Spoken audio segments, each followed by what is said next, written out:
Well, hi again, everybody. Welcome to another episode of 100 Yards of Football, and this is the Sports Page with Bob Case. I'm Harper LaBelle, and along with Bob and a special guest that we have today, Jim Hughes, we are going to talk about the major leagues. One more time, we're going to go down memory lane with Jim. We're talking about his big league career, obviously his high school days, collegiately, and bypassing that, going straight into the draft and becoming a major league pitcher. But this will be fascinating for some of you guys that really enjoy some of the gear that's a part of baseball. The balls themselves, the gloves, the bats, catcher's equipment, all kinds of gear that's all branded to the same name, which is Rawlings. And Jim was a vice president with Rawlings. We're going to talk about his professional career and his professional career after his professional career, both with the major leagues and obviously with Rawlings as the professional baseball vice president of operations. So we appreciate him being on. And Bob, obviously, you invite friends, people that are like family to you. And Jim is obviously a part of that. And he had a great career in the major leagues, but also befriended you from an equipment side. You get to see the player and also the guy that can get all the gear that you need to make everybody happy when they're in the clubhouse.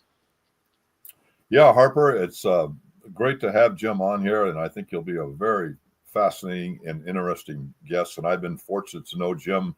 I first met Jim. When he was with the Twins. I was working with some of his teammates, a guy named Tom Johnson, a guy named Craig Cusick, and Tony Oliva, and Carew. And I'd met him back then, but we became really good friends right about the time he retired, and he was working for Rawlings. And he's been an A-list friend for years, and we've had so many laughs and good times together over years and years And, I want to just say one thing. This is another connection Jim and I had. Don McMahon, who pitched 17 years in the big leagues, was a great relief pitcher, played in 2 World Series championships teams, the Detroit Tigers in 1968, and he played with the Milwaukee Braves in 57, had 2 World Series rings. And he was a dear, dear friend of mine, and he was a dear, dear friend of Jim's, and Jim will elaborate on how he got him, was a big break in his life. But I want to tell the story about one of the saddest days of my life, and it has to do with Don McMahon. I drove in to Dodger Stadium. It was in August of 1987, and I parked in the Dodger parking lot, and Don pulled up in his Volvo right next to me, parked his Volvo, got out of the car, gave me a hug. Hey, Bob, how you doing? He says, I've been eating too much of this free Italian food they give Lasorda. I'm gaining some weight. I got to lose some weight. And so, we laughed and we walked in the ballpark together, and his Volvo was parked right next to my car. And fast forward, this is before the gates open. This is like at 4 p.m. I'm sitting in the dugout, and Don McMahon is pitching batting practice, which he did for years. All of a sudden, he steps off the mound and kind of wobbled around, and he dropped, got up, and passed out right where the batter's circle is. And they were giving him mouth to mouth, and everybody's pumping his chest. He died pitching batting practice. He died right in front of my eyes. And I'd just been talking to him a half hour before, kidding about losing weight from eating all Lasorda's pasta. And so that will always stick with me, because he was everybody loved Don. He was an Irish guy, big, strong guy, and he loved to work out and pitch batting practice, and he helped all the players. But I will never forget, he grew up in Brooklyn, and Al Davis, the owner of the Raiders, was Don's best friend growing up. And Al gave him a scouting job for the Raiders for his whole life. Don McMahon was a football scout for the Oakland Raiders, or the LA Raiders. And I'll never forget that night in the club level, Al Davis was there crying like a baby. Al Davis was crying that night. And it was this thought, I left. It was like 1 a.m. We were all up there talking about Don up on the club level. And I went out to my car with my buddy, and we walked out to the parking lot. There was my car, and the parking lot was empty. It was 1 a.m. And there was his Volvo. Wow. With fog on the windows, from the mildew, from the dew. And I remember looking at that Volvo and saying, who would have believed when he got out of that car that side of that car alone in the parking lot will stay with me forever. Anyway, I just wanted to say that about Don McMahon, and Jim will tell you what a great guy he was and what a great friend he was. And I'm so anxious to hear about Jim's. I always call Jim, he had a great career, but he had an injury. But I always refer to him when I call him, I'm looking for the 16-game winner, because he won 16 games when his stuff, and he had 13 complete games. He had a really great year, and but then, he was never the same after his injury, but he'll tell you all about that. But Jim, I'm waiting to hear all these stories, and looking forward to it, because you've really had an interesting, fun-filled life, and you're just a dear A-list friend. So go. Well, thank you, Bob. And thanks, Harper. Let me go back real quick and say, in baseball, no matter what it is, Harper and your business, Bob, everything you've done, there are guys that love what they do, and more so far above other guys. But Don McMahon, I think, loved baseball more than anybody that I've ever met in my life. And that he would throw batting practice. He would catch in the bullpen by sitting down on home plate with his first baseman's mitt, and just love every single minute of it.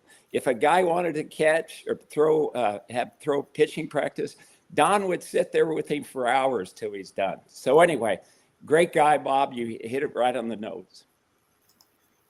Well, it's interesting, Jim. We want to start on a bad note, but obviously losing somebody who is so influential in you, and we'll get to that in just a little bit. But if I didn't know anything about Don, and we talked a little bit about him before the show started, but if I'm just a viewer, tell me something about him. Other than, yes, he loved baseball, but give me a little bit of his past. That here's what made him so special with me in terms of my knowledge of him as the human being, not the baseball batting practice thrower, but just what are some of the traits and characteristics that really set Don uniquely apart?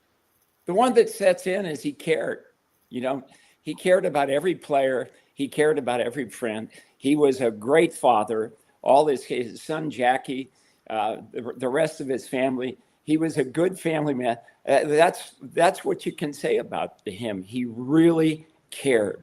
And like I said, if I called Mac at 2:00 in the morning and said, "Hey, I need you to come over and give me a ride," he's the type of guy that would do that.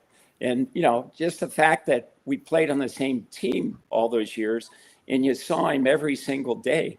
All 25, 26 guys on that team, probably including the pitching staff, thought the same thing about him. He was always there, great personality, loved to laugh. And, that was Don. But more than it, and he was a good teacher, too. He was definitely a good teacher. Yeah, obviously. How about a 17-year major league career? Oh, absolutely. Oh, yeah. He was so humble, and he was fun to talk about that. But, in ways, as great as his career was, and I don't even mean to take anything away from him, because he had a great career, but he was such a good person. You hear that all the time when somebody passes. Well, God, he had a great career, but he was a better person than he was a baseball player. Well, he was both.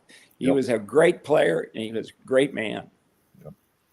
And baseball certainly misses him. Obviously, his love of the game and making sure that the legacy of it got to continue, and his small but yet significant part of it made him very unique in many ways to both of you.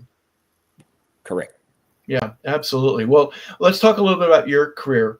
Jim, growing up in Los Angeles, St. Bernard's High School, I always try to begin at the high school level, because that's when most guys realize that they may have what it takes to get to that next level.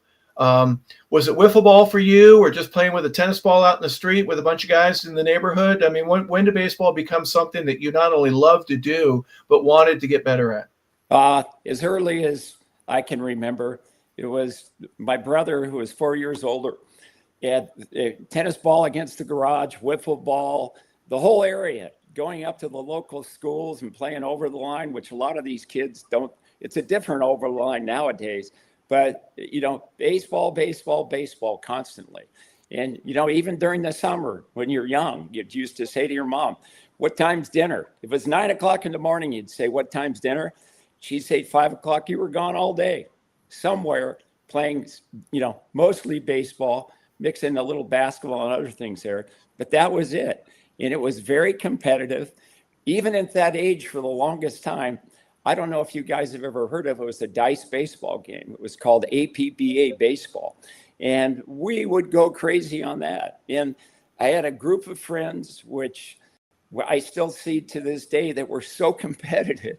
You even hated losing in that. And, Yeah. you know, Yeah. arguments in the front, that was a strike. No, it wasn't, but it was a lot of fun. And so that's where I would say my love of baseball started.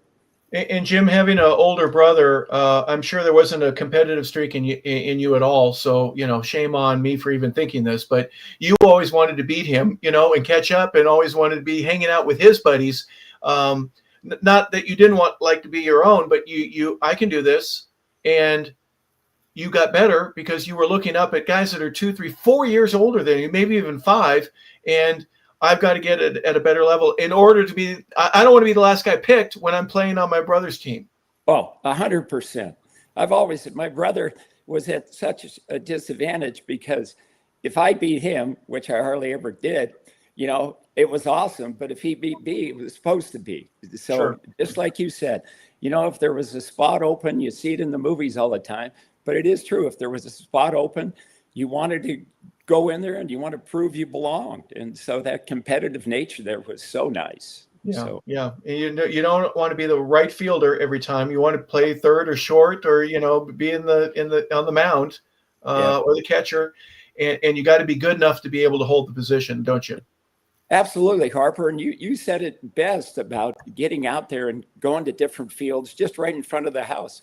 Unfortunately, you know, nowadays, everything for these kids is all organized, you know, completely 100% organized.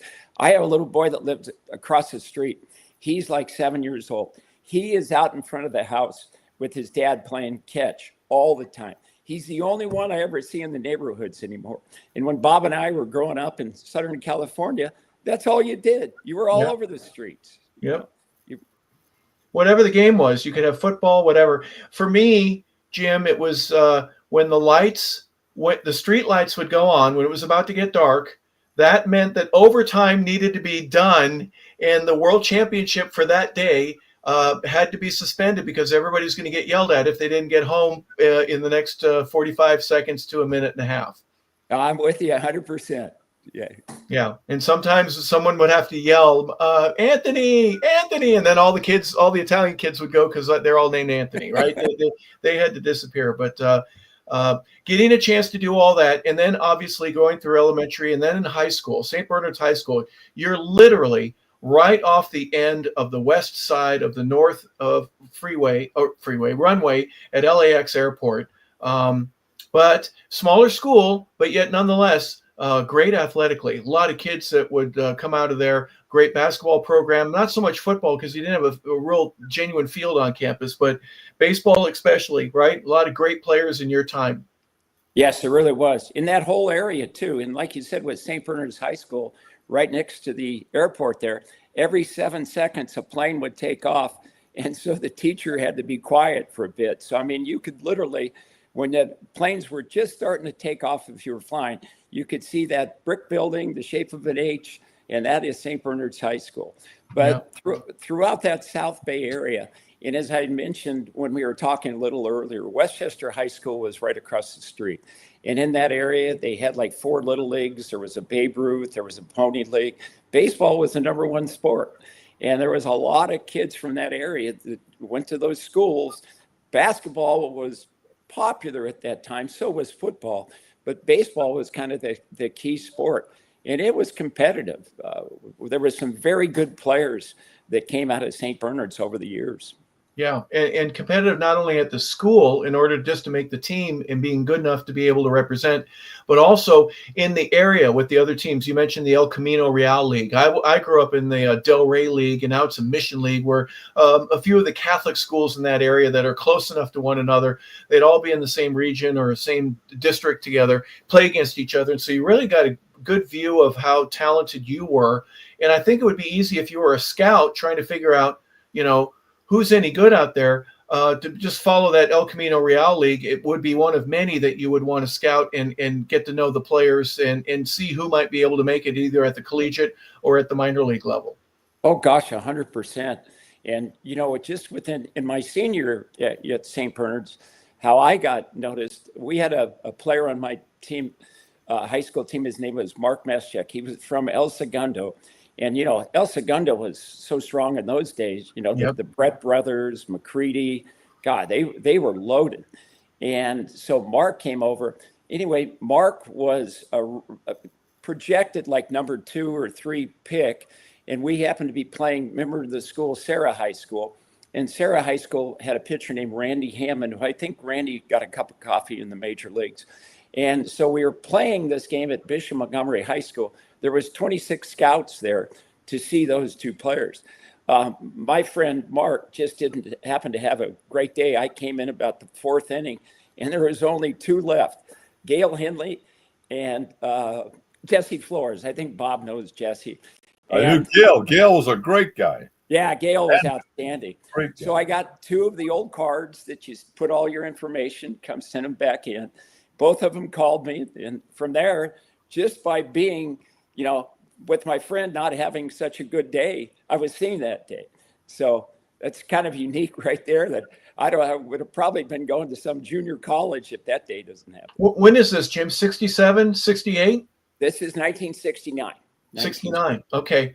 And you mentioned it's like a little index card, right? You got to fill it out and you got to have your number, your name, and nothing like what they do today. It's an old index card. And did you hand it in or did it have a self-addressed stamped envelope that you would send? They both had self-addressed and they were called green cards. And it was just an information type of card. Yep. And so I sent them in. Jesse called probably about a week later, asked some questions. Gail Hindley called right after that. And, that's how the whole thing began. Well, tell us about the process for you. Obviously, pitching at the high school level, what was your stuff? Was it just I had a great fastball, I had better control, I've got the ability to do a little bit of both? Did you have a slurve or some unusual pitch? Tell me what your strengths were. And to be candid, I want to know what some of the weaknesses were too, the things that they would say, hey, you really need to work on this. And you're going to have your arm strength developed over time if you start doing a few of these things, and we need to fine tune you so that you can play at the next level. Yeah. I would say in high school, the best thing that I always had, my ball always moved pretty good. I had at that time, what you just described, as I probably had a slurve and, in a fastball, but I was not lucky, but I was just talented in the fact that my ball moved pretty good. I didn't throw as hard as my friend Mark that I had mentioned to you, but I had good movement, got a lot of ground balls, got my share of strikeouts and so on. So throughout that year, that just happened to be throwing a little bit harder, when we were playing Sarah that day with all the scouts there and everything. So it just, it went from there. I was not the greatest student in the whole world, so I always prayed I'd get drafted and possibly signed at that time. And when it came along where my high school, St. Bernard's, back in those days, I don't know if your guys did it, we used to go to Disneyland. They'd have the overnight as a grad night at Disneyland. Yeah. So I went to Disneyland. They had it open till 5 o'clock in the morning for you. Came home that day, and the LA Times used to put the whole draft in there. So I got home before anybody got up. I scoured the whole thing, every single thing. And the name Jim Hughes was not there. And I was crushed. So went to bed. My father woke me up probably about 9 o'clock and said, hey, there's some guy named Jesse Flores on the phone. And Jesse said that they had drafted me in the 35th round, and I had to go to Hart Park in Long Beach to sign a piece of paper that he had contacted me. And he said he'd be over in about a week, and we'd try to get the whole thing done. And from that day, you knew that Jesse Flores was just an outstanding person. So. Wow. So the same day, of the draft is when you got senior night, you got to go to Disneyland. And back in those days, right, you would only find out through the paper unless you got the phone call, of course, and that didn't come until after you were drafted. So a little bit of a disappointment turns into something. What was it like for you just to get that phone call and to be able to know I'm a member of the national, about the Major League Baseball right now, professional? Well, obviously it's exciting, God, it's like every kid. I think most kids that are in Little League, wherever, they always say, what do you want to do when you're older? Well, I want to be a pro baseball, but you don't even know what that is. You know what I mean? I didn't. I used to say it, but it ended up happening. And so I just think I think what was the best is just the possibility of having a chance. Being the backup, but still being a pretty good pitcher. The only thing that I really had going for me at that time, Pierce Junior College in the Valley was very good. And I cannot think of the name of the head coach there, but he came to visit me at my house before that. And my dad and I took a ride out the 405 out to Pierce Junior College. And that ride was so long and the traffic wasn't bad. My dad's was being real upbeat. Oh, this is nice out here. You like go to school. And I told myself, there's no way on earth I'm coming out here. I get the chance, I'm signing for a penny. So, that's the right, the direction I took. Well, you said that academics. Wouldn't you say Jesse Flores was the most famous scout for the Twins back then? Oh, easily in Southern California. When you look at the amount of guys he signed in my draft, Burt Blyleven, it was for Bill Soup Campbell. He got him. Jesse ran that Hart Park League, and it was back then. I don't know what it was called, but every team in Southern California, every major league team had a team in Southern California that worked out. And you could go out there, you could get 2 innings, you get 1 inning. Jesse and another guy named Ray King would stay out there, and they would get in 19 innings just to get everybody in a bat, just to give everybody a couple innings pitched. And it was just awesome of them. And one of the nicest, kindest men of all time. Bob probably knew him from his old Pacific Coast League days. He was a star. It was Gail Henley was with the Hollywood Stars. Yeah. So, and the Pittsburgh Pirates. Did you know Gail played for the Pirates? I did not. Yeah. I'm sure Jesse got some big league time too, right? A couple of years. Yeah.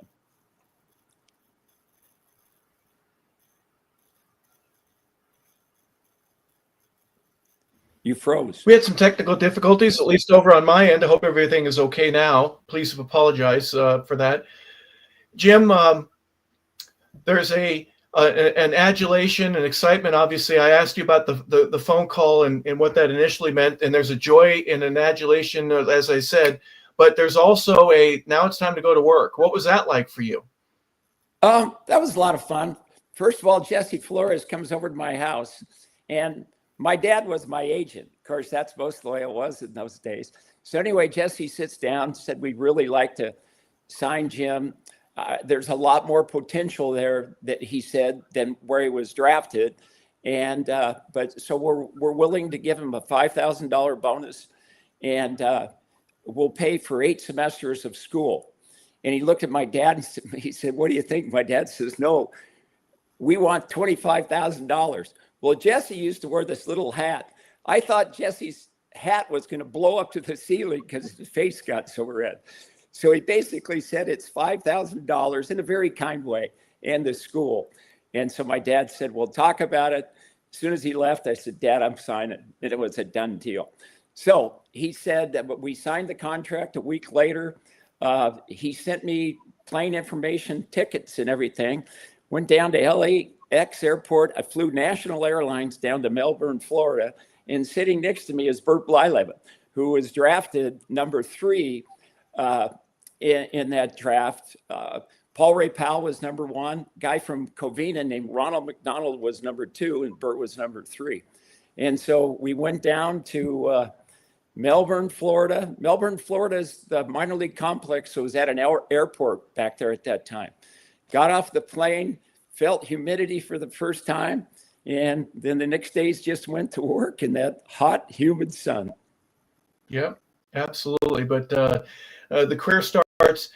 You guys had mentioned a few guys. I'm going to throw Jim Cott and then Lyman Bostock, and you mentioned Rod Carew. There were some really, really good players that the Twins had. Tony Oliva was one. They've been to the World Series, absolutely, Bob. In the mid '60s, they were always like one step away from having that dominant team, but the talent level was great. What was it like for you with that group of 34, 35 other guys that were a part of the draft, and finding and sorting out where everybody's going to be initially, going to the barracks, so to speak, having your workouts, and really getting your game together and thinking in a different way about, now I got to figure out ways to get these guys out because they're good. They're the best of the best. Yeah, 100%. And that's what you get is, it's kind of a feel thing. You just go out there. I remember that going out that very next day, and back then you had those old wool uniforms, and being out there and just sweating like I've never sweated before. And Bert, I was out in the center field, and Bert was the first batting practice pitcher that day. And I saw that fastball and that curveball, and I just said to myself, oh boy, I'm in trouble. I mean, it was so, and when you're in high school, at the height I was 6'3", I was probably one of the tallest guys. But when you get to baseball and play all those guys are 6'3", 6'4", 6'5". So a little bit of that, you see more size than you see anything else.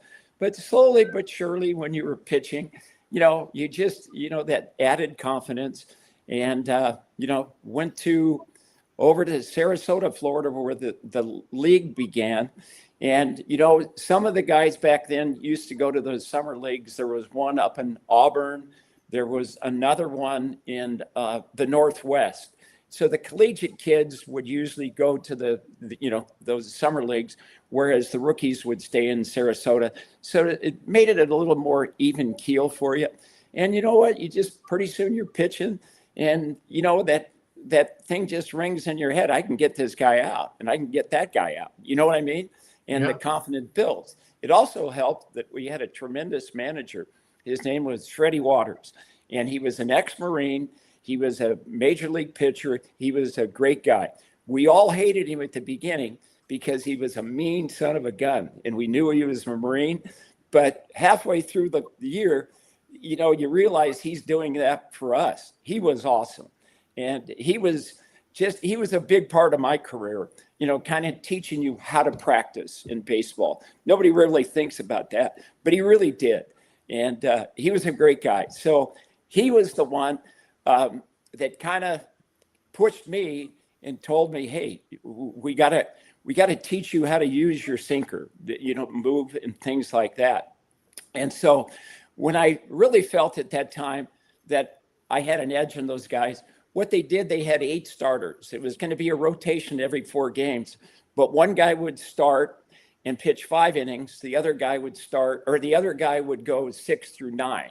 If you messed up, they had a reliever coming in there. So being one of the top 8 on a pitching staff of probably 24, that gives you a little bit of a lift, to try to get better and stuff. So that's how it is.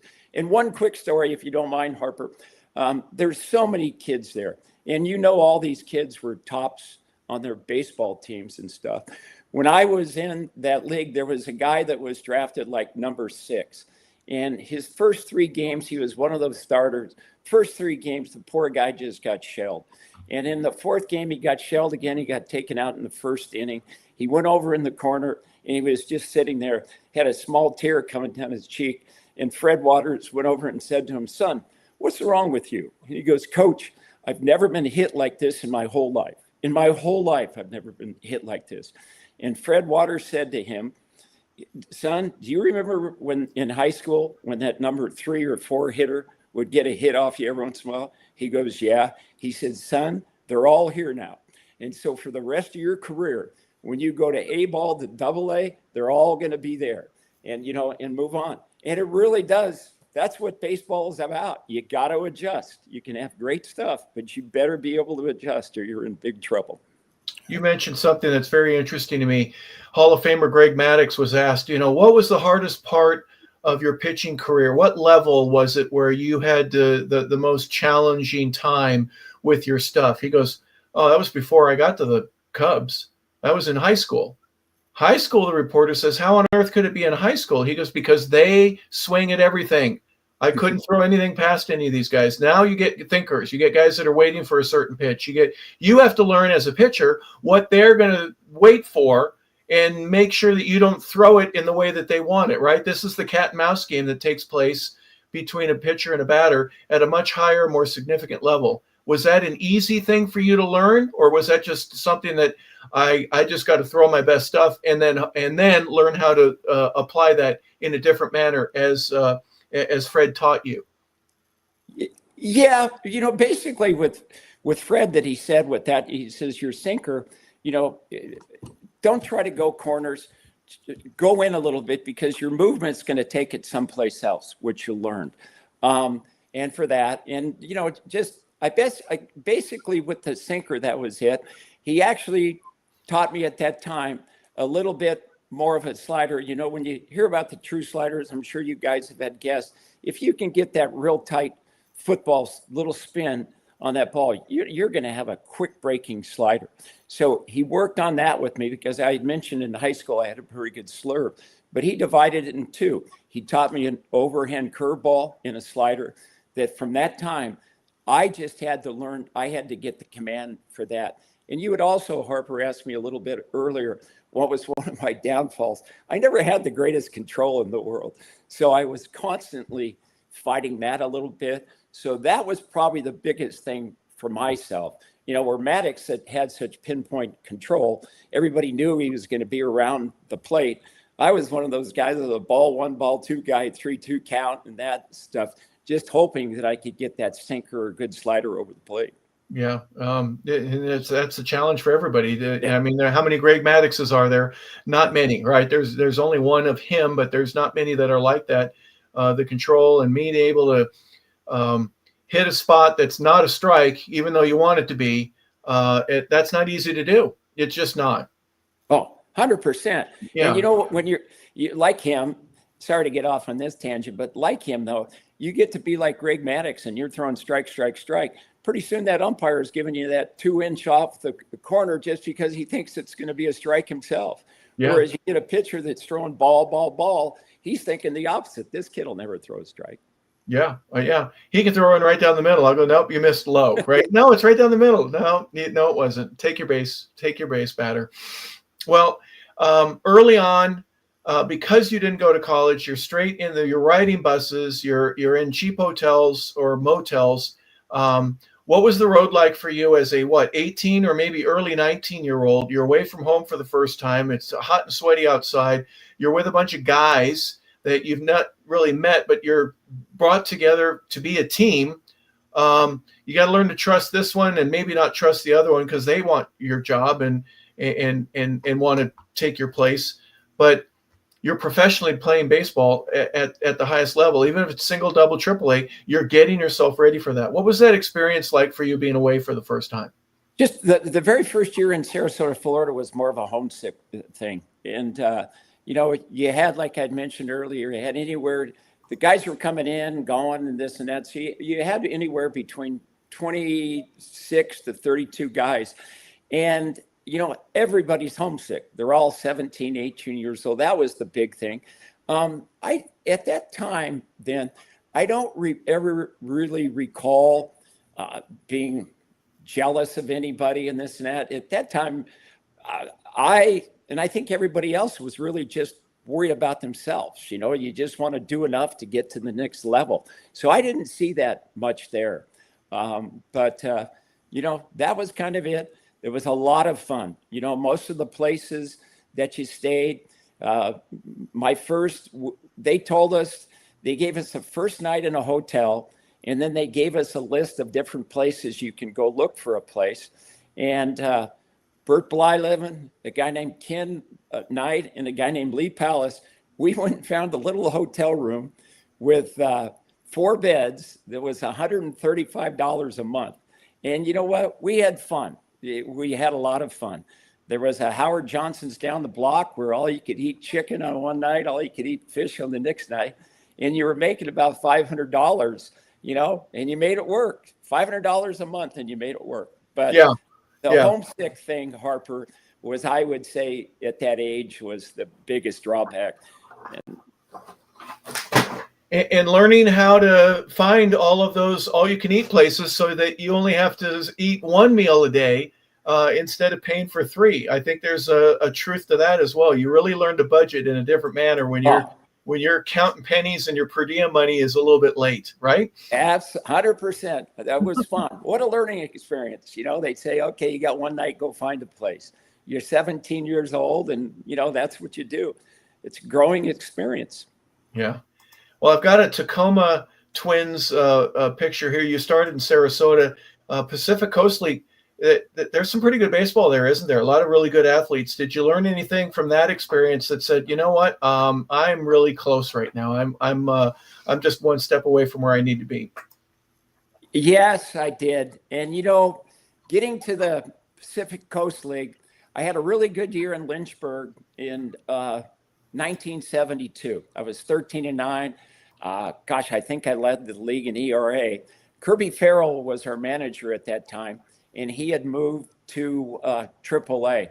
And I really wanted to skip AA because the bus rides in that old Southern League were horrible. I was invited to this Major League spring training for the first time that year, and went and then got sent down, didn't make the team. And when I made that AAA, it was a blast. And I was on that team in 1963. I was the youngest guy in the team. Soup Campbell was on that team. Soup was 25. But back then in the PCL, there was a lot of veterans in that league. On our team was Charlie Manuel, Rick Rennick, really good ex-Major League player, Bob Gebhard, who was a Major League pitching coach, general manager, just great guys. It was older, and all the other teams were that way too. So now, you're not pitching against a lot of young hitters like in the Carolina League. You got a lot of experienced hitters who now they know how to set you up in those things. And so it was a lot of fun. And it was, all of a sudden you're in big cities, you're flying everywhere. It was a major good experience. Absolutely. And then that was 73. You said you get called up in 74. Talk a little bit about, the season that you finish in the minors, and then finally you get an opportunity. I believe it was on the 14th of September. So it was in the end of the month. The season's nearly over, but you get brought up. What was that like for you in terms of getting that call and being told by your manager, hey, they want to bring you up now? Well, I went to the ballpark that day. We're in Tacoma, the old Cheney Stadium. And so I pulled up in my car. I'm walking there, and there's our groundskeeper. His name is Scotty Ryan. Scotty was a great guy. You get to be friends with all those guys. You're around them constantly. Sure. And Scotty says, come here. I got a favor to ask. I go over and ask him. And Scotty says, hey, you can't tell anybody in the organization I told you this. He says, but you're going to the major leagues tomorrow. And I said, huh? He goes, shh. He's going, please, but you got to do me a favor. He says, I want Rod Carews autographs. You got to send that to me. And so I said, okay, but when you go into the clubhouse and Cal Irmer calls you in. Hold on, Jim. Hold on. Did you tell Scotty, well, I want Rod Carews autograph too? So I walk in, Harper, into the clubhouse, and Cal Irmer comes out and says, "Come, Jim, can I talk to you for a minute?" And so you walk in, the whole story, and you want to look excited and stuff. So I had to fake a little. The excitement had already been through it, so it was all good. And he had mentioned that I was going to go to the big leagues. It was a Thursday night. The season was over. The Twins had started a series that was Labor Day weekend, and they had started the series in Kansas City. I flew Saturday night into Kansas City, went to the hotel, and nobody's there. I couldn't wait to see all my friends, the ones Bob mentioned earlier, Craig Kuzic, Glenn Morgan. They were all on a dove hunting expedition, Phil Roof. And so my first night in the big leagues was not the greatest night. Everybody was gone, but it was a lot of fun. So And then, just go to the ballpark next day in Kansas City. And when I was going back to my high school days, when I was a senior in high school, El Segundo, George Brett was a sophomore. Scotty McGregor was a sophomore. They had a real good pitcher. His last name was Helvey, I can't think, but they were a good team. So I had lost to El Segundo in the CIF playoffs there. And so hadn't seen George Brett since. So you just go out in the field and, there's George Brett, a few other guys, all those guys, because KC was just starting to get a good team. They just were putting the Hal McRae's, Amos Otis's, all those guys were come. And it was a nice feeling to see somebody you knew out in the field too. Yeah. And then George obviously goes on to have a Hall of Fame career. Yeah. Things that you probably saw and recognized in him as a high school player. And now you see him, he's doing it. He looks the same. Maybe he's a little thicker, whatever, but he still had that. He wears his stirrups the same way, or, his haircut is similar. And then the swing. And you got to get him out, right? Him and all these other guys. There's work to do. When did you finally say, hey, kid, warm up, go get in the bullpen and get called up? I mean, actually go on the mound and be in a game. I pitched a game. Gosh darn it. I pitched against Kansas City, and I didn't do very well. That was probably the September 14th, what you're talking about, against KC. Gosh, I can't even remember how long. I probably don't want to remember how many innings I went, but I didn't do very well. And then the last game of the season, the Texas Rangers came into town, and they said, Jimmy, you're going to start Sunday, and you're going to pitch against Ferguson Jenkins. And so Ferguson Jenkins had 24 wins that year, going for his 25th. Wow. So, I was really excited. I went out there. I had a no-hitter for 5 innings. In the 6th inning that day, Ferguson Jenkins talked the manager into letting him hit because he always said he was a good hitter.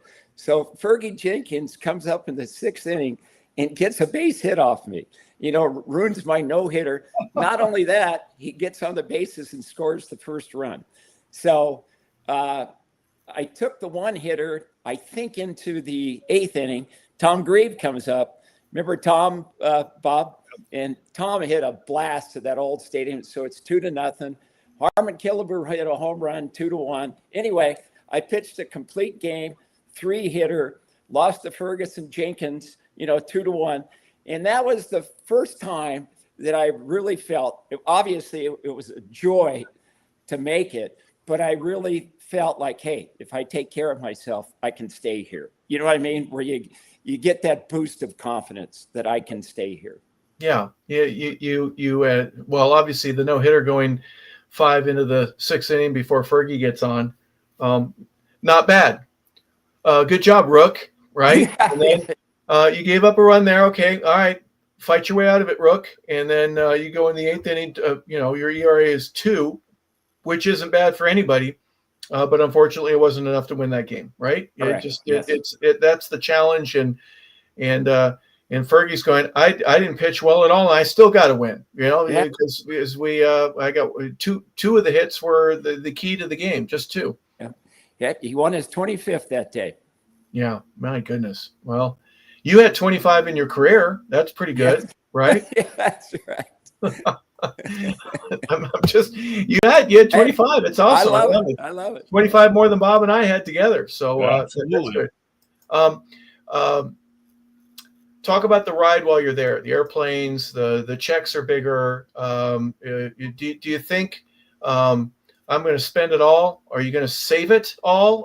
Were you a little bit in between? I'm not asking you what you did with your money. I'm just saying there's some guys that learn to budget well. They're pretty conservative.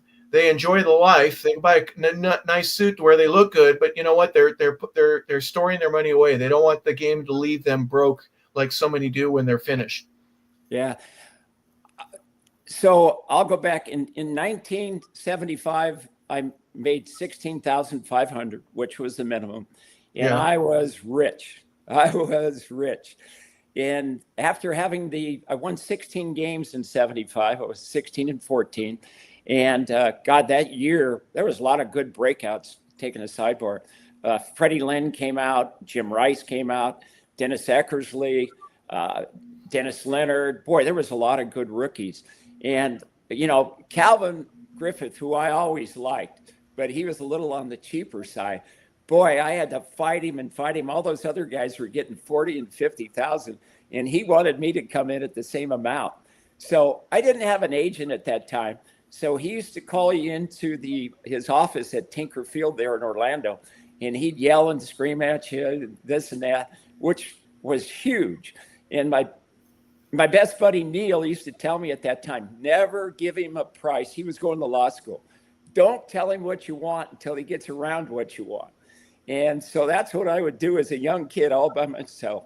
And he finally came, he got around 27,000, and I said, okay.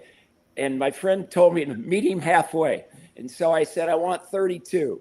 And then Calvin said, oh, before this, you'll get a kick out of this, I think. Before this, Calvin Griffith told me how bad I was. You had all these walks. You had all this. He didn't mention one good thing. And No. I understand that's his job. You know what I mean? He was the cheapest guy. He was the cheapest guy in baseball. You know that. Yeah. And so anyway, he's telling me all this stuff. We come to the figure 29,500. So I am a happy camper. Wow. At that year, 29,500. So that night on the news, they're interviewing Calvin Griffith, and he goes, we have some great news. We signed Jim Hughes. This guy could be one of the best players to come, blah, blah, blah, going on. Never once did he say that when he was tearing me apart, but boy, oh boy, he built me up after they signed me. So anyway, at the 29,000 was that year. And again, now I'm double rich. And so I was a saver. I always wanted my own house. So I saved a boatload of money. And after the season, I bought my first home in the city of Orange. No cars, no that, just wanted a house. So Wow. Good for you. Love hearing that. And it is a part of the negotiation process to where they tell you, I don't even know why. Was there a moment or two that you didn't even know why you were even on the team? They were ripping you up so bad. You can't do that. I don't like the way you tie your shoelaces. And when you blink, it just bugs me the crazy. And I don't like the way you inhale. And this is my offer. And that's the strategy, right? And then you go, well, wait a second. I won 16 games and I'm worth this. And that's what other players are getting. And they never wanted you to know what other players were making, especially guys on other teams. Oh, 100%. And that's right about the time when a lot of that started coming out. I think arbitration, so numbers were told and stuff, which was valuable. But, like you said, Harper, when they start telling you how bad you are, you start going, But, I kind of had to figure what I wanted. I knew Minnesota, most of the time you took a little bit less. So at the end of the day, I was very happy. I think both parties were happy. Well, hey, Jim, you mentioned when you won 16 games, you left out one thing, which especially in 2025, you had 13 complete games. You know what a rarity that is today? And you had a couple shutouts, I know. But, I mean, just a complete game is like a dinosaur, and he had 13 complete games with that 16 and 14 record. Yeah. Well, Bob, back then it really was, you finished what you started. And, we had that year, Gene Mock was the manager in 76, and we had a guy named Tom Bergmeyer, and we had Sue Campbell, the lefty and the righty, and they were good, but you were given every opportunity to finish that game. And in the top of the ninth inning, the old saying that you hear out of every team, get that first guy out. That was your goal. You wanted to finish that game. And, I was one sidebar, if you don't mind, if you have time, what a good staff that was. I was lucky that I always had good managers. And that year that I won the 16th, we were playing the Yankees in Minnesota. It was the ninth inning. I was leading 9-1. And I walked two guys in a row. And Frank Quillis, he stands up on the steps. He's looking around. And then he put up his arm like, wait a second. And Lee Stang, the pitching coach, who is one of the greatest guys in the whole world, comes bebopping out to the mound. And when he gets out to the mound, he threw a few expletives at me. And he goes, Basic, what the hell are you doing? I said, what do you mean? He goes, Jim, I was in the clubhouse. He said, I had a dish of vanilla ice cream.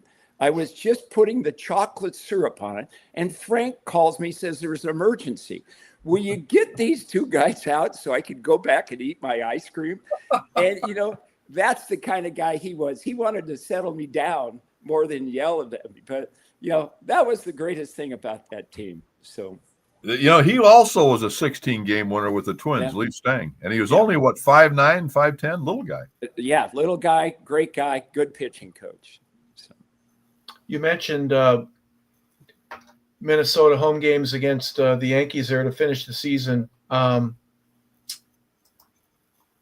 Minnesota in September can get pretty doggone cold, and it is cold in March and April. But do you use that to your advantage? Right? Yeah. Is that something that you? Those stands, I must have been pitching that day because there's nobody in the stands. Yeah, yeah. I think that's camera day, and they're all waiting outside. There's hundreds of thousands of fans waiting to get in there for that first look at the Twins in this particular year. The weather, obviously, but here's another thing. Near the end of the year, you're splitting time with the Twins are splitting time with the Vikings. Yes. The field's all torn up. Everything is a little bit different. I know the football players don't really care. They hate that the infield is in the middle of their field, and you hate that the cleat marks are in the middle of your field. And the Vikings are pretty doggone good back in those days. So what was that like having them share the building with you? Really nothing ever bothered me, that part of it.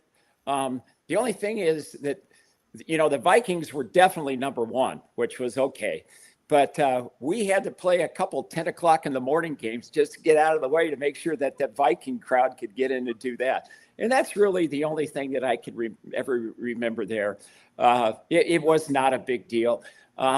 It was with the Vikings there. I think the Vikings first, Twins second. The city was vibrant. It was a very good sports town back then. Very good sports town. I think it still is, to tell you the truth. Yeah. So, well, they love their team. They love the T-Wolves. How they lost the North Stars, I still don't know. We'll try to figure that out. But yeah, it's a good sports town. You're right. Yep. And there's enough folks, that might cross over. There are Packer fans that will not leave Wisconsin wearing any sort of purple, but they're close enough.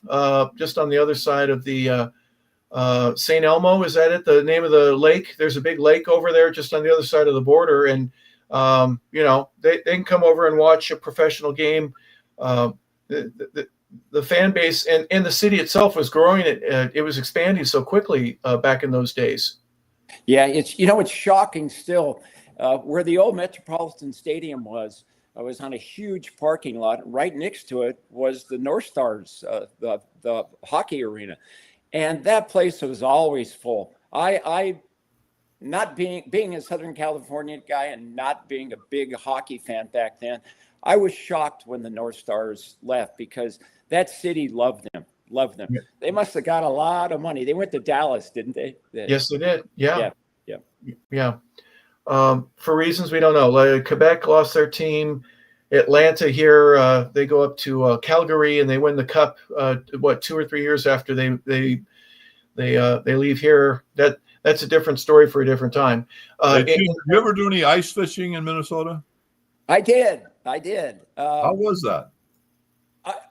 Bob, I'm sorry. I take that back. I'll put it this way. It was so cold, I thought it was ice. But Glenn Borgman and Craig Kuzik said, come on, we're going to go fish. We're taking you fishing. California guy, you've never been fishing in the Midwest in your life. And I went out there, and those guys had the time of their life. My fishing career ended that day. I was so bored, but it was a lot of fun just being with those two guys because they were a lot of fun. But, everybody caught a fish with me, and it was just not my thing. But that ice fishing up there, when you saw pictures in the clubhouse of a lot of the players that had lived up there in those days, most of the players, when you go back to those early Harmon Killebrew, Bobby Allison, Earl Batty days, those guys stayed there because they could find jobs there and stuff. And they did everything. the ice fishing, and you'd see pictures all over the place of those guys doing things like that. And, with the Minnesota Twins of those 70s, having the success they did, I think they lost to the Dodgers maybe 64-4-0. They had some good teams. They really did. Yeah. One thing about ice fishing, if you ask a true Minnesotan in the land of 10,000 lakes, how many vehicles are at the bottom of some of those lakes because the ice hasn't hardened enough to be able to support the weight of a guy that's too lazy to walk out and he wants to drive out. There's some bad incidences that take place every now and then. Yeah, I'm glad you weren't a part of that. In terms of the career, though, let's talk a little bit about, it starts to wane on you. I think 74, 75, 76, and then 77 kicks in. What was the writing on the wall for you going, I don't know how much longer this is going to last? Oh, boy. Yeah, in spring training of 1976, we went to the Astrodome to play the Houston Astros. And Enos Cabell hit a line drive off the bottom of my foot, and it didn't break it, but it hit a nerve there. Oh my gosh! So I missed about the first month of the 76 season, and then when I started pitching, I started off 0-5 that year. Good news is at the end of the year, I started pitching better. I ended the season 9-14. The Twins, because I didn't have in 75, I had 250 innings. In 76, gosh, I'm lucky if I had 130, I'd say around there. So back then when they want you to go to winter ball, which I did, I went to Caracas, Venezuela. And when I went down there, I was horrible. I couldn't get anybody out. Things just from the end of the season till then, it just kind of. That was all from your foot from that line. No, I don't think it was from the foot, Bob. I just think through the course of that year, going to Venezuela, I just, there's an old saying: you throw it just as hard, it just doesn't get there as fast. And that's kind of what happened to me. I got a little tendonitis at times. I got the shots, but I just didn't have that extra zip. That instead of being hitting it solid, or instead of being a foul ball, it's hit solid. More contact was starting to happen. And, up until that time, I always had less hits than innings pitched. That went a little above. The lack of really control hurt me a little bit. But Jim, it wasn't a bad arm, though. It was you just lost it without a bad arm? Yeah, I would say anything, guys. Over my career in the minors, if I had to do it all over again, when I first hurt my arm and got bad tendonitis in 1973, when did the Pirates win the World Series? They won like in 71. Okay, 71. So I went to spring training that year, and there was a lockout that year too. Oh, they won so this was 72. And I went down there not that good a shape, but I wanted to make the team. And they said, "Can you pitch?" And I said, "Absolutely, I'll pitch." And I pitched 3 innings against the Pirates and did really, really well. I couldn't lift my arm the next day. My back hurt, my arm hurt. And that was the first time I ever got a shot of cortisone. It took a long time for that to come back. And at that time, as I had mentioned earlier, I had a really good sinker, I had a really good slider, and I had a really good curveball. Well, the sinker stayed, the curveball stayed, but that slider was toast, gone, never came back. I could just never snap it off again. Even though my arm didn't hurt, I think there was a little weakness there that happened that hurt me a little bit. Anyway, in Caracas, I didn't pitch very well. I pitched, Pat Corrales was our manager. Oh, yes. I started 3 or 4 games, and it just wasn't there. So I stayed the whole time down there and just never really got it back. And from there, I went to the Twins the next year. I made the team out of spring training. They kept me for about 2 months, went down to AAA, and it just never really came back. You have those dreams that'll just show up one morning, but just never happened. Never happened. And you had the homesickness when you first are on the bus as a 18-year-old, maybe early 19-year-old. Was there any part of going to Caracas where the language barrier, or just being in another part of the world and not being comfortable, was that any way, shape, or form a part of what the problem was? No, not at all. That was, Okay. when you play Caracas winter ball, there's, and at that time you're used to being away from home, but they call them imports, and there was 12 imports at a team.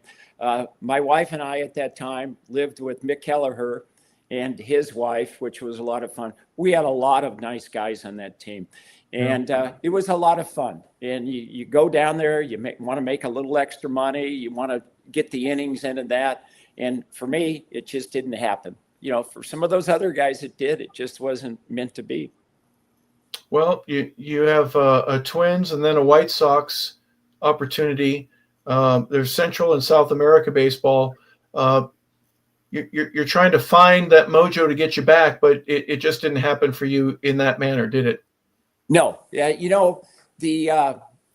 As I had mentioned to you, when the Dodgers signed me, when I came back from that Inter-American League, okay, I had my moments. Again, mostly this time now I'm pitching with fastball, and I developed a pretty good changeup. And so I could get some outs, but I just wasn't that major league material. The Dodgers, at the following spring training, they sold me to Mexico City. Actually, when I was down there, number one, I had a lot of fun. Number two, I pitched pretty well for them, which was nice. And, over the years of playing in Venezuela, playing in, the Dominican Republic, and going to Mexico, I learned to speak a little bit of Spanish. And it was, those guys down there were good guys too. In Mexico City, there's only 3 imports on a game and on a team. You get to be friends with them. But slowly but surely, you get to know a lot of those guys. And, at the end of the day, everybody has the same dream. Even those guys, they want to make it to America. They want to make it to the big leagues sometimes. And you know what? The young kids ask you questions. So it was a lot of fun. I had a great career for me. Well, we started with a Don McMahon story, and he ended up being a little bit of or maybe a large bit of a factor in your post-career move. What was the first thing that you were thinking when you knew that I'm not going to be on a roster this year for the first time in my adult life? And what was your what do I do now moment? Yeah. Well, yeah, when you come home and you got that moment, like I had mentioned, first thing I said, I'll just finish my school, get a teacher's credential, and go coach someplace. And at the end of my first year, I went to Cal State Fullerton, where I was doing this. And there was the farm director for the Chicago Cubs. Help me out here, Bob, if you can. But I believe his name was Gordon Goldsberry. Do you remember that name? Oh, yeah. He was the next pitcher in the big leagues. Yes. And so Gordon, and he called me up and said, "Hey, Jim," he says, "would you like to be the pitching coach in the Auburn League for the Auburn Cubs?" So I said, "Sure." So that was my plan. I was finishing that up. Here we go. I could teach, go get a little baseball for those summer leagues, and come back. And I get a call late one night about, maybe 9, 10 o'clock. And it's Don McMahon. And he goes, in the morning, I want you to call Frank Torrey. I got the job of the life for you. And that's how the whole thing started. So next morning, I called Frank Torrey. We set up a meeting, and he just asked me a bunch of questions and things like that. Frank sent out 2 guys to interview me, 3 days apart. And first guy comes out, interviewed me. I was a little nervous. I didn't think it went so well, but I thought I answered the question. Nice guy. Next guy comes out, the same thing, interviews me.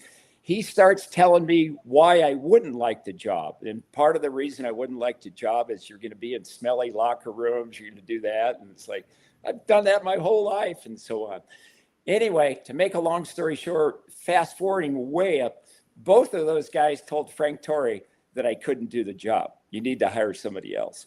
So Frank Torrey comes out a week later, and Bob knows him, Italian guy. He's tall and just cocky, but really nice guy. He said, Jim, he says, the guys at Rawlings didn't like you. He says, but my best friend in the world is Don McMahon. And he says, you can do this job. He says, Don says you can do it, so you got the job. That's exactly how it happened. And thank God for Don McMahon. No kidding. Hey, Harper, let me just tell you this. I watched Jim for years and years do that job, okay? He was like, when he would go down in the dugout or on the field, he was like the Pied Piper. The players would chase him around. They wanted gloves for their grandchildren, gloves for this, extra gloves, extra batting gloves. I remember Raul Mondesi had him give him 10,000 batting gloves, and Jim didn't know he was giving them out to the players and giving them out to the fans. But he was like constantly consumed by players. Can you get me this? Can you get me? I need a dozen Adirondack bats, but I want this on this and this. And I mean, it was hilarious. But he was amazingly good. He remembered every player. Every player knew him. Every player in the big leagues knew him on a first name basis. They really loved him. He was welcomed in every locker room, all 30 locker rooms.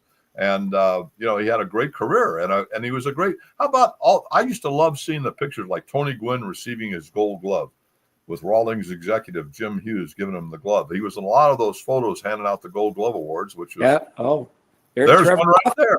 There's Jim. Who is that? Who is that, Jim? Trevor Hoffman. Oh, Trevor Hoffman, Hall of Famer. Yeah. Great. Yeah. Yeah. I found one for you, Jim. You lost weight, Jim. You were heavier there. I can see. Yeah. Jim, do me a favor. Tell our audience, more specifically, what it was that Frank Torrey and Don put together for you. The initial, you're not taking out the trash, but you're near the bottom of the barrel, starting out with the Rawlings Company. What specifically were you doing? And tell us, how this ended up becoming a great blessing in your life. Oh gosh, just starting when Frank told me when I was walking out the door, he goes, Jim, don't say a word about this to anybody except your family for a week. And he goes, he had like 15 interviews set up and he didn't want it out that I had already got the job. So I said, okay. So he calls me the following week and he goes, hey, Jim, hey, you got the job. He says, you are starting on December 1st. And he goes, I'm sending you a ticket to Honolulu, Hawaii. You will be there for 10 days. And I said, huh? He goes, Jim, the winter meetings are in Honolulu, Hawaii. He says, you're going over there. They will last 6 days, but I'm giving you 4 days on your own. Just stay over there and vacation for a while. And I looked up to the skies and said, thank you, Lord. Can you imagine that?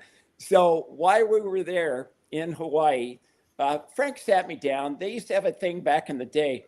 Everything was done in the lobby. And he used to say all the time, Jim, you got to work the lobby. You got to work the lobby. Meet the coaches, find out who the best players are, and this and that. And I was kind of lucky at that time because I wasn't that far away from my career that some of the general managers, farm directors, they still knew who I was. And like I said earlier, it still made me feel like I was part of the game. You get into it and it was good like that. So Frank, at that time, you had the booths, winter meeting booths would be set up. Minor league teams would come by. They would buy uniforms from you, just like you said earlier. They would order their baseballs for the season, catching gear and things like that. And before you knew it, you're teaching yourself how to write up a set of baseball uniforms. You're teaching yourself how to order the different type of helmets and things like that. And all the time you're trying to find the best players out there, to be with Rawlings so you get that advertisement on TV. And, just like my baseball career, Harper and Bob at that time, when I signed all the way up until AAA, you never had a pitching coach. You had a manager. So you're basically on your own to learn the stuff you needed to know. I'd mentioned my first manager, Fred Waters. He was a pitcher, so I had a coach there. But Bob Gebhard was the first pitching coach I ever had, and he was good. And where I said that, you learn to take care of yourself. You learn how to make the right decision to take care of yourself. And it was the same thing with Rawlings. I just looked at it, and I said to myself, don't screw this up. The worst thing you can possibly do is not show up. Go to the ballpark, stand around, something's going to fall in your lap. And that's what I did. I was always there. Like Bob said, before you know it, somebody's asking you for something. Somebody else sees you and they know you. They said, hey, that guy looks like a good guy. My friend, Bert Blyleven was still playing at that time. Bert was with the Cleveland Indians, I believe, at that time. So you would go there. He'd welcome you. Pretty soon, everybody on that team welcomed you. You became a part of it. And I think that's what was really good about my career. I showed up. I was kind, nice, humble, and I did my job. It was as simple as that. Hey, Harper, let me just tell you this. And I knew every big league equipment manager and a million big league ball players. I never, ever heard a negative word. They all called him Hugo. But they all loved him. The players loved him. He took care of them to whatever they wanted. If they wanted their glove fixed, he would take it in and have it restitched. If they wanted this, if they wanted that, whatever they wanted. Tim Wallach, didn't you say he used the same glove his whole career?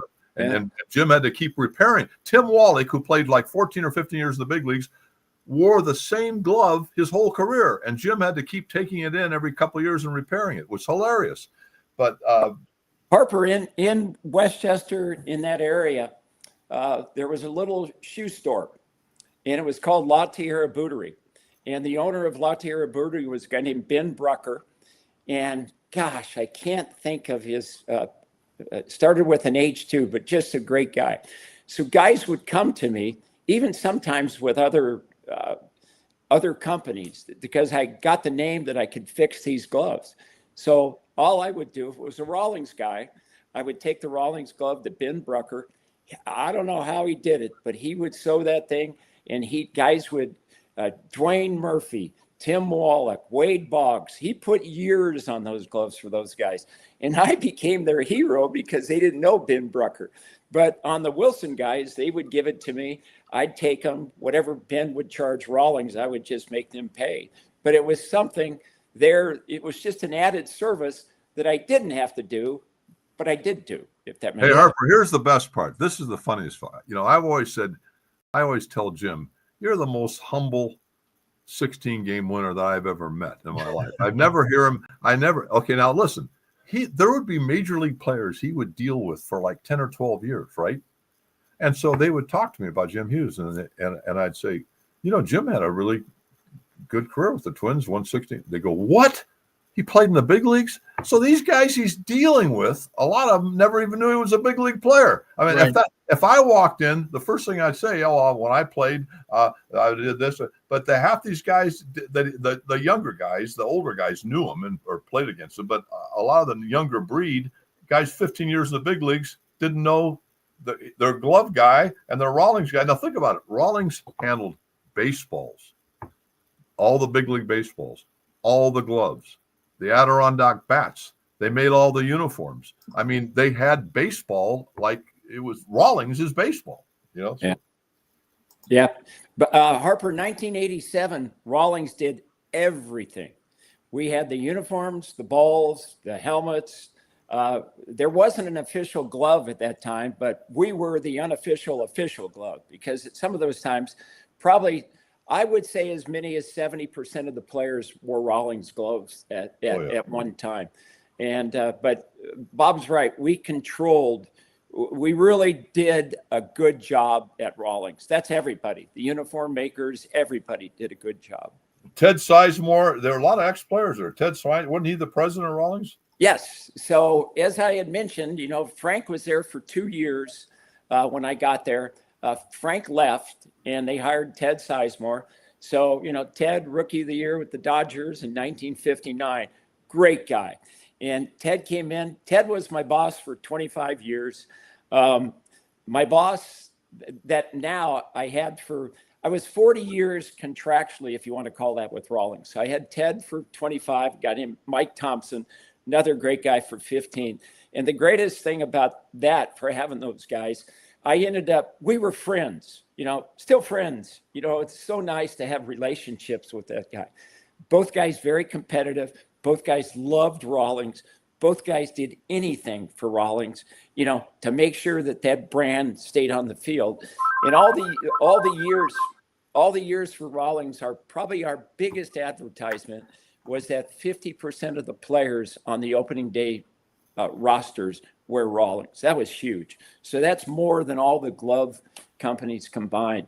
And we held it together all those years because, not because of me, but just because it was a great team that wanted that to happen. Well, the Gold Glove, the heart of the hide, right? The Right. finest in the field, little things like that. I do have to ask you though, Jim. This is a picture of you, and you're wearing a Wilson glove. What the heck is going on, man? You didn't know any better, did you? To this day, I still get comments about that. That is so funny. You know, it's like, this is a true story. I'm going to tell you. True story. I'll take it down. I'll take it down. Oh, go ahead. I'm fine with it. I went to spring training. Now, on 1974, I pitched the 3-hit shutout that I lost 2-1. And I go back to spring training the next year.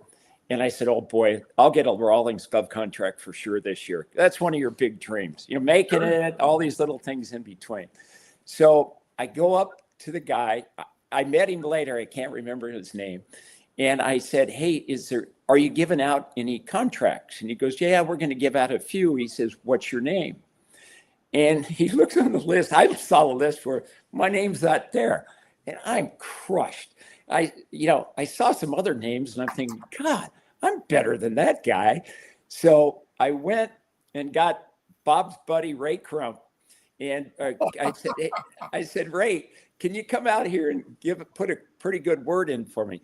Little did I know is Ray is probably the one that didn't put my name on the list. And he goes, Jim, I can't help you there. I said, okay.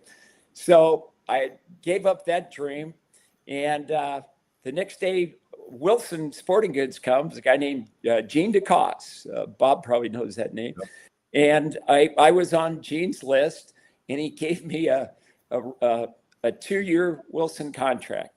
And, you know, they weren't bad, but they weren't the Rawlings glove. I wanted that glove. And you had mentioned, this sounds horrible saying this because I hate it when the guys do it to me, but Lyman Bostock had a Rawlings glove contract and did not like the Rawlings gloves. He liked Wilson.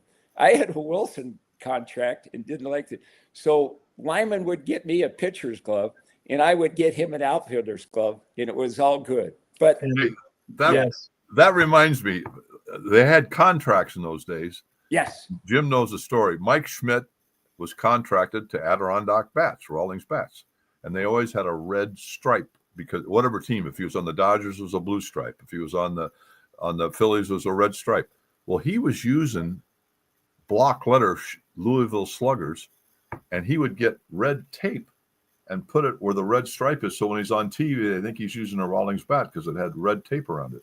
And then there was a famous story about some ball. Jim knows certain players, big names, which we won't mention, had Mizuno gloves, and they'd have a Rawlings tag. Remember that, Jim? Yep.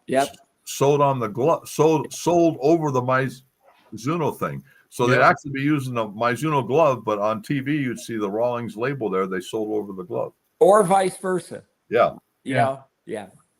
And Jim, I'm sure you had a very sharp eye and would recognize that. Would you mind if I told one quick story? I'm in training camp in Philadelphia. I'm with the Eagles. I'm new to the team. We're in the middle of 2 days. It's late in August. I'm rooming with a linebacker from Baylor. I can't remember his name. Great dude. Just we had a lot of fun. And I decide to skip lunch that day. I go straight to my room. We take the traditional 45-minute nap, and then we got to get ready for practice. Well, I roll over. It's time to get up, and my roommate's not there. He walks in a couple seconds later, and he's got a box that's as big as anything that you couldn't even put on a plane if you were going to carry it with you. And it's full of Adidas shoes and shirts and pullovers and polos and he's Christmas. He's Santa Claus. He's so happy. I go, where'd you get that? And he goes, the Adidas guy. He was at lunch. You should have seen it. Everyone was mobbing him. I got the guy's card from my roommate, and I said, hey, I had a meeting. I couldn't make it. Can I talk to you? He goes, no, I'm sold out. I don't have any more gear. I go, well, I'm going to keep your number. I made the team, and the week afterwards, the Eagles only gave 2 pairs of shoes away. They gave 1 pair of turf, or one pair of grass, or you can get one pair of grass or one pair of turf, or you can get two pairs. It didn't matter, but they weren't going to give you anything other than that. They're a very tight organization, and they are what they are. I call the Adidas guy up and I go, hey, I made the team. I'd like to talk to you. I want to wear your shoes. I've loved them ever since I was in high school. He goes, I'm sold out. I told you that. I can't do anything. But I made the team. You gave all this gear to my roommate, and I got nothing. I ended up having to work deals with Reggie White and Jerome Brown and try to get my stuff and I wanted to wear other gear. You get that all the time, don't you? You're smiling. You go, yeah, it sucks being. Everybody. I mean, hey, Harper, I had friends, and they'd have twins, a boy and a girl. And so as a birthday gift, Jim would say, what's their names? The girl's name, let's say it was Linda, and the boy's name was Joe. He would have a pink glove, a little kid's glove, pink, with Linda embroidered on it, and a blue glove for the boy with Joe embroidered on it. I'd give them for birthday gifts. I mean, that was so great. Those people love that stuff. You know, I mean, he was like, you know, amazing. Yeah. But, you know, Harper, the greatest thing about that was normally when you did those little baby gloves for players and things like that, is that the wives would love it more than the player when they got it home. And it was so nice for a player to come back and say, oh, God, Jim, my wife loved it. Usually went up on the mantle or something like that. Yeah. But Yeah. Bob's right. That was a great gift. And, you know, sometimes I even look at my career with Rawlings and I'll just say what a lucky person I was. And I call myself the controlled Santa Claus because I had a lot of good stuff to give away. You know, everybody likes Santa Claus. You just have to make sure you control it to keep your job. Oh, absolutely. But the thing that captures not only my curiosity, but my respect for you, Jim, is the way that you went the extra mile and got little Joe or little Sally or Susan and mom excited about what you did because you went a little bit extra. You didn't go an extra mile. It was a small price to pay to have somebody embroider the name. They do it for the guys all the time. And now with the color schemes and everybody want to personalize their glove, it's almost as if that is a standard practice today, isn't it? It's a lot different than years ago. I mean, you might put the guy's name on it, but now there's all kinds of messaging and other things that are part of making players happy and keeping the relationship with them. Oh gosh, 100%. You know, back in the day when we were saying in like 1982 through probably the late 80s and that, those boxes of gloves that I would tell you about, they were one color, that old traditional tan color. Black came in a little bit later, but you would go out to spring training.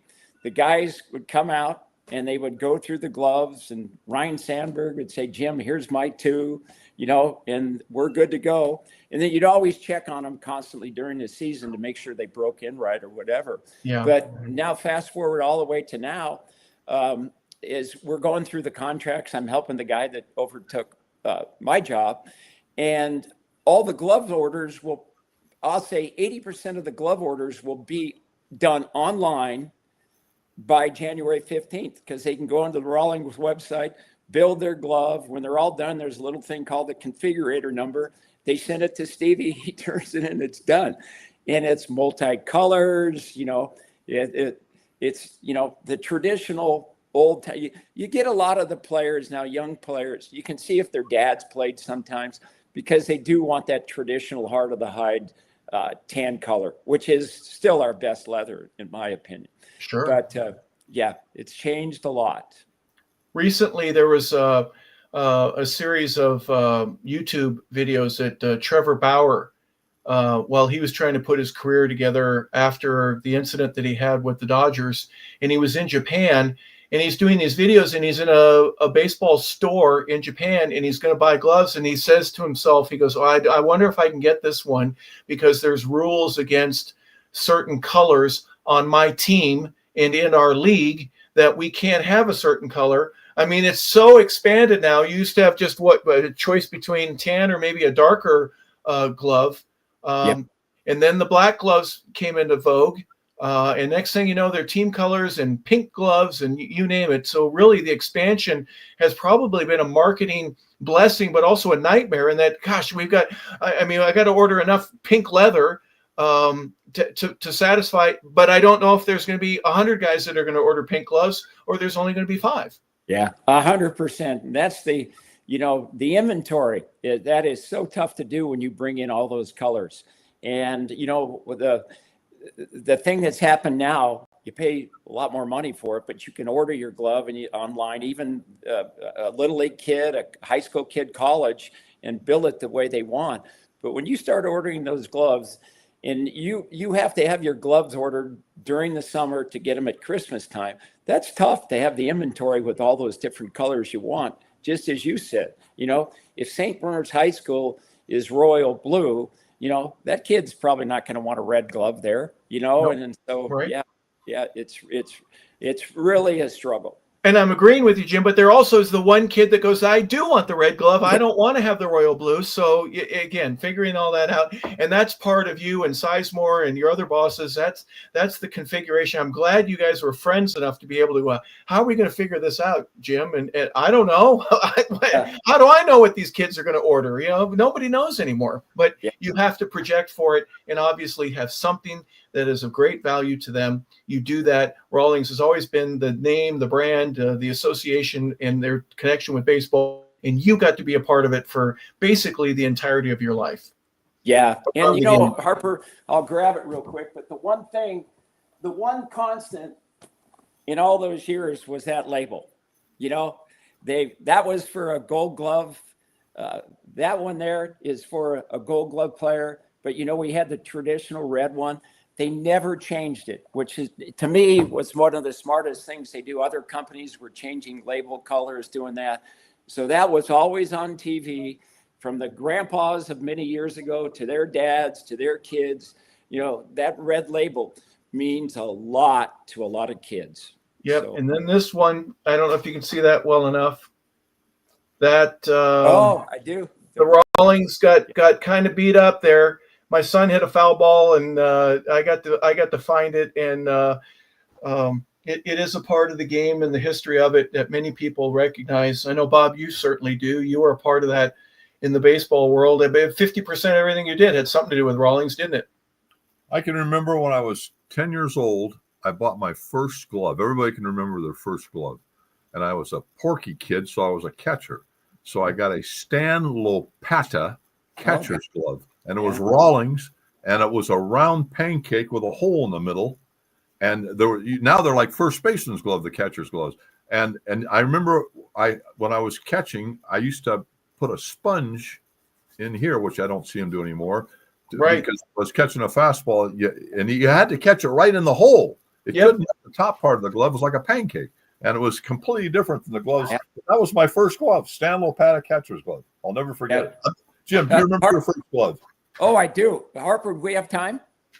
Please, go right ahead. Oh, so my first glove, I had my brother's hand-me-downs, which was okay. So when I was 12 years old, my dad said, come on, we're going to go. He said there was an ex-policeman named Phil, and there was a sporting goods store on Manchester and Westchester. It was called Sportsville. He said, we're going to go down there and get you a glove. Now, so this is 1963. Again, I'm 12 years old. So we go down there, and there was a Mickey Mantle glove for $14. The thing was awesome. There was a Spalding Roger Maris glove for $12. And so my dad's coming over looking at both gloves, and he goes, which one you want? I said, oh, the Mickey Mantle Rawlings. He goes, no. He said, you got to take the Roger Maris. He says, $2 is a lot of money. Oh, said, Dad. No, I still have that Roger Maris glove. But I would have loved to have the Mickey Mantle glove. And, of course. Yeah. Oh my gosh. But he did let me buy a Mickey Mantle Louisville Slugger bat, but I missed out on the glove. A 27 or a 29 back in those days? Oh gosh, I'm going to say that was probably a 29 or 30. Okay. Age. Yeah, 12. You're probably just moving up. Yeah, everyone had a 27 in Little League. Can I share my quick first glove story? Sure. My friend Stephen Tomich says, Harper, let's go play hockey. I love hockey. You love hockey. Go tell your dad, here's what's involved, and let's do this. So my dad comes home. He was an airline pilot. He was home that day. He didn't have a flight. Dad, I want to play hockey. You do? Well, what does that involve? Well, I'll tell you. Skates, shin guards, I need shoulder pads, forearm pads. I need a helmet. I need a mouth protector. I need a face mask. I need 2 sticks in case one breaks. I need skates. I need practice gear. I need game gear. And oh, by the way, Dad, I want to be a goalie. So I'm going to need goalie pads, and I'm going to need a chest protector, and I'm going to need a face mask and a glove and a waffle glove, and I'm going to need a stick. And oh, by the way, practice is at 5:30 in the morning on Saturday, and it's down in Culver City, down at the only rink. Dad, let's do this. And he says, get in the truck. I'll be out there in 3 minutes. I got to go to the bathroom. Like, meet me in the truck. So I go in the truck. I'm waiting. I'm like a puppy wagging his tail, looking out the window.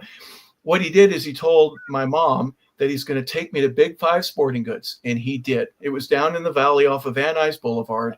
And we go in Big 5. And I go inside. I'm slightly ahead of him. And I look, and it says hockey. And I go to my left, and I feel the shepherd's hook of his hand go right around my neck. And he takes me over to where the baseball section is. He said, pick out a glove and a bat and a ball. And I never want to hear about hockey again. So I got a glove and a bat and a red, white, and blue Rawlings glove. I've never seen one before or since. And somewhere or another, I left it out on the street when we were playing, wiffle ball or the tennis ball game that you ever have. And I don't have my red, white, and blue, and you don't have your Mickey Mantle glove. So we each have our Rawlings Day of Sorrow, right? We have we have to pay tribute to the death of a childhood dream. But they make for good memories, which is nice. They're great memories, and thank you for giving me a moment of your time to share it. I appreciate that. Not a problem. Well, Jim, you're semi-retired. You're not officially full-time with Rawlings right now, but anyways, the vice president of professional baseball is certainly a nice place to be. But tell us where you are right now, if you don't mind. Oh gosh, just in my life, I get up every morning. Bob knows me. Bob calls me Ozzy, from Ozzy and Harriet. He said, Jim, he used to tease me. He said, Jim, when I get older, I want to be like you. I want to be like Ozzy and Harriet. So I don't do a whole lot. I keep myself busy. I get up every morning. I use right now. I'm on the phone with Rawlings from about 5 to 6. We get it done early. My buddy, who I took the job from me, he lives back east. Get that done. I go for an hour and a half walk. Come back. Get stuff done during the day, and whatever comes up, I do it. My grandson Micah and my granddaughter Nora, they're 8 and 10. They're both into sports, so a lot of my weekends are heading up to Westchester where they live, seeing soccer, basketball, the flag football, baseball. It's a lot of fun. It's definitely a lot of fun. Well, I'm assuming that being called Ozzy is a compliment, because really the only bad thing that ever happened is Eddie Haskell would come over and give the boys a hard time. That's right. God, that is funny. Bob. That's Leave It to Beaver. I get it. I know I've got the wrong show, but you know what I'm saying. It's, no, 100%. I get it. It is so true. Gosh. Well, the great thing about Ozzy knows a lot of the great stories, and I can think of his roommate and friend Craig Cusick, and that's all I have to say. He knows these stories about the old days, and that's what's hilarious. That he keeps them buried in him with our secret stories. But he's Ozzy Nelson, and he's been happily married to his beautiful wife Ann for years. They have a wonderful family, and I respect the hell out of that. Well, thanks, Bob.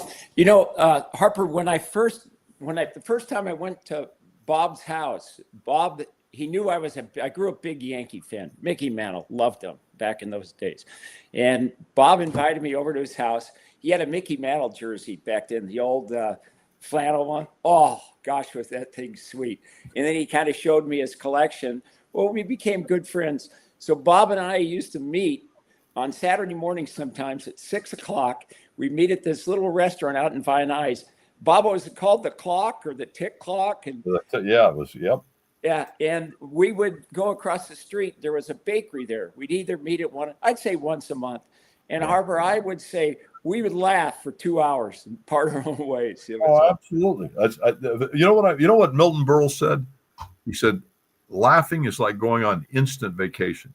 And, there's nothing better to me than having friends, like old friends, especially that Jim and I have a zillion things we could laugh about. All I have to do is say one word, one name, Clevenhagen, or one word. We can just laugh and laugh. And they're private things, but they bring, some of them will bring tears to my face. You know, if I say Mike Henneman, I mean, the things will bring tears to your face. You know what I mean? I mean, just some fun stories. And that's what life's about, laughing, having fun. You know, who wants to be, I didn't get sober all those years ago to go around and be straight-faced and dour. I got sober to have fun and laugh and enjoy life, you know. That's why I like this show. There's not any guests. We even had Reggie smiling. You know, there's not any guests we haven't had on here that they're not laughing. Well, all I can say is thanks for having me, Harper. It's been a lot of fun, and I'm glad I got to meet you.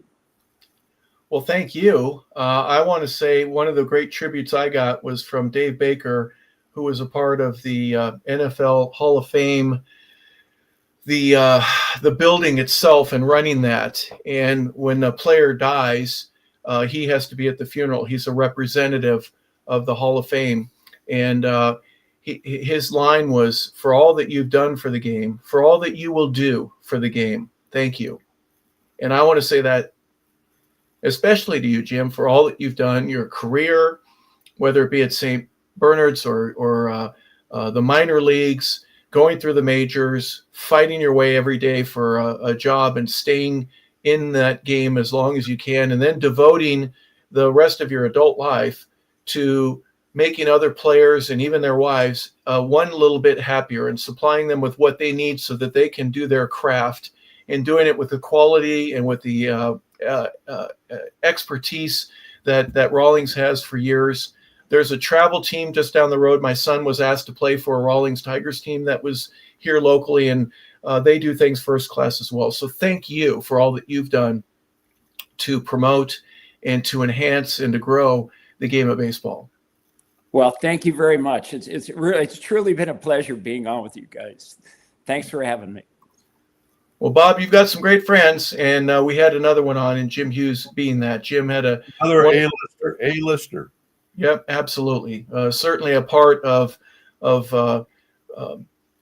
baseball's past from the 60s and 70s, and then getting a career with Rawlings and being able to move forward as a vice president to do so many wonderful things, not only to help the company, but to help major league players and be the Pied Piper, as you said, Bob. It's an amazing thing to watch how many guys become little kids and they go, "Oh, I need a glove. Oh, I need to have your bats. I need to get all this stuff. And I get a deal with you so that I can be represented by it," because it's such an amazing part of the game, whether it's a shoe deal or a glove deal, a bat deal, it doesn't matter. You're a part of that.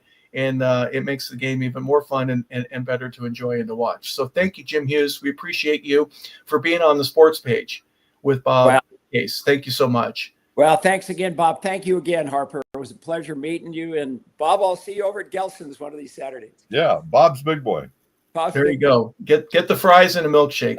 Well, we want to thank you for tuning in, everybody, on 100 Yards of Football. Occasionally, we get one of these wonderful guests that we get a chance to go down memory lane and do so in a manner where it sparks some interest in everybody that got their first glove, or whether it be a chance at doing something amazing in their personal lives, and the way sports allows for people to connect. So for Bob Case, for Jim Hughes, I'm Harper LaBelle saying